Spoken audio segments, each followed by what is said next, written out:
Churchill's challenge in 1940 was twofold: how to hold together British public opinion, and at the same time, how to persuade the United States to join the battle for Europe.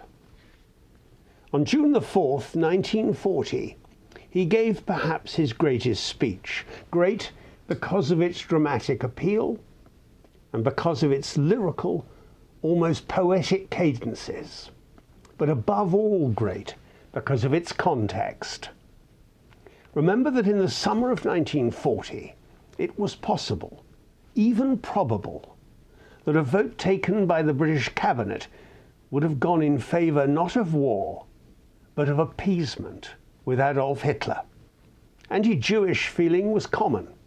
There was all too great an awareness of how unprepared the country was for war with anyone, let alone with the strongest modern army on the planet.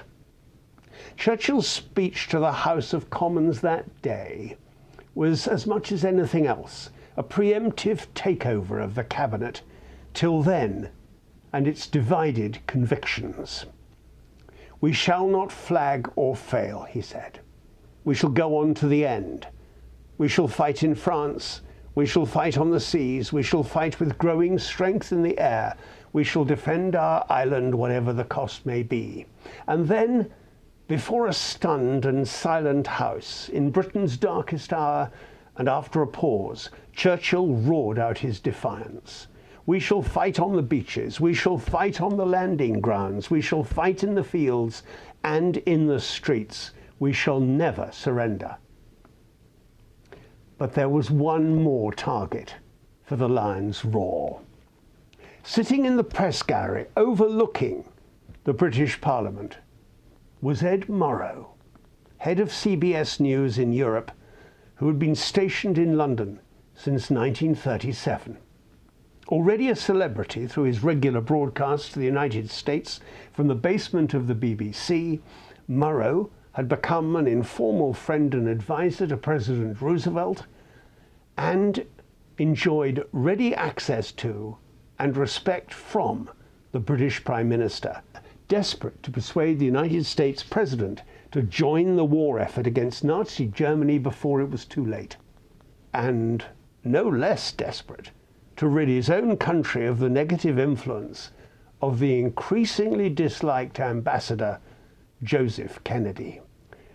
Kennedy's resignation, by the way, was to coincide with a popularity poll in which the British people rated the United States below Italy in their affection. Below Italy, for goodness sake, and we were at full-on war with the Italians at the time. Most commentators end their quotation of Churchill's immense speech at that point.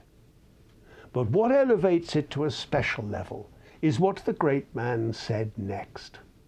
This was a political preemptive strike twice over. Only too aware of America's isolationist stance, its unwillingness to join a war 4,000 miles away, he not only challenged his cabinet members, but went on to start to preemptively involve the United States in Britain's struggle. "And even if this island were subjugated," he went on, "then our empire, guarded by the British fleet, would carry on the struggle until the new world, with all its power and might, steps forward to the rescue and the liberation of the old."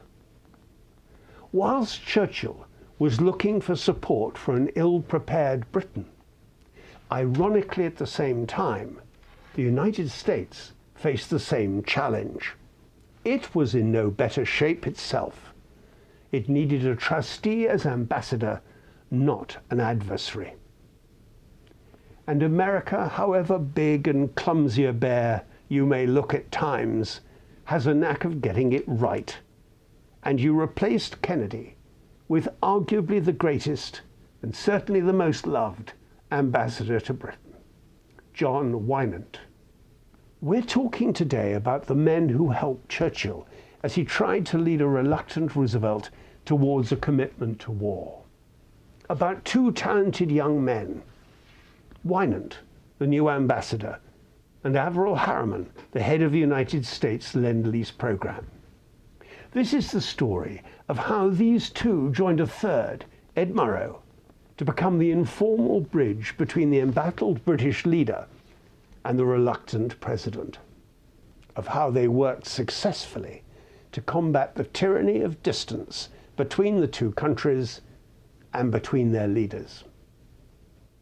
As a gauge of their impact and influence, let's just look at where they were on December the 7th, 1941, and brace yourselves for a pretty Tony setup.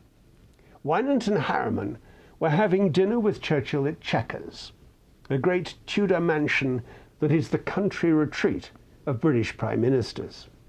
And Murrow, at the same time, he was in Washington, in the Oval Office at the White House, alone with President Roosevelt.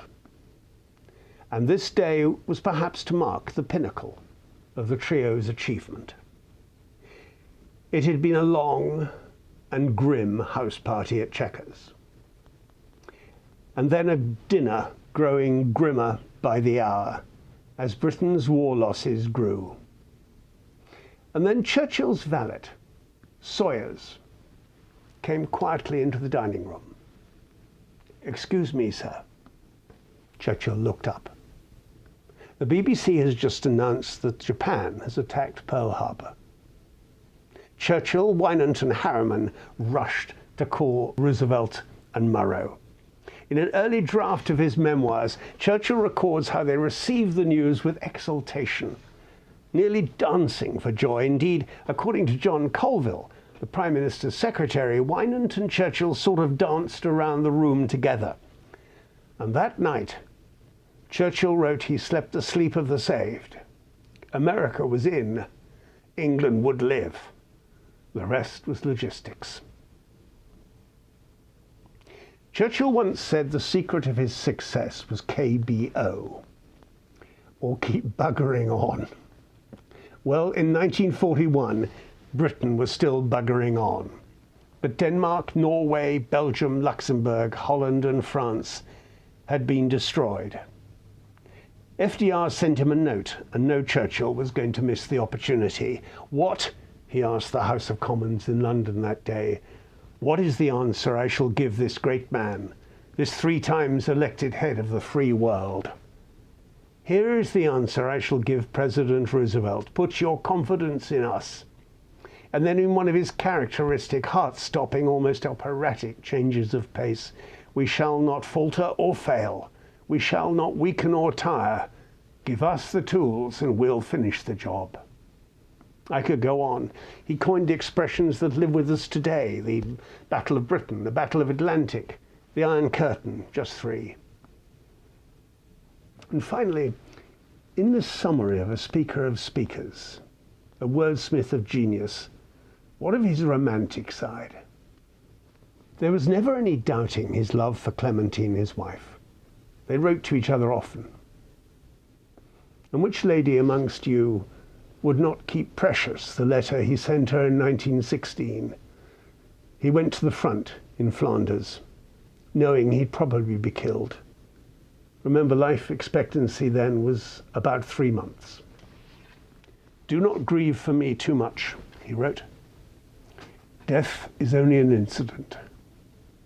Since I met you, my darling one, I've been happy. If there is anything else, I shall be on the lookout for you.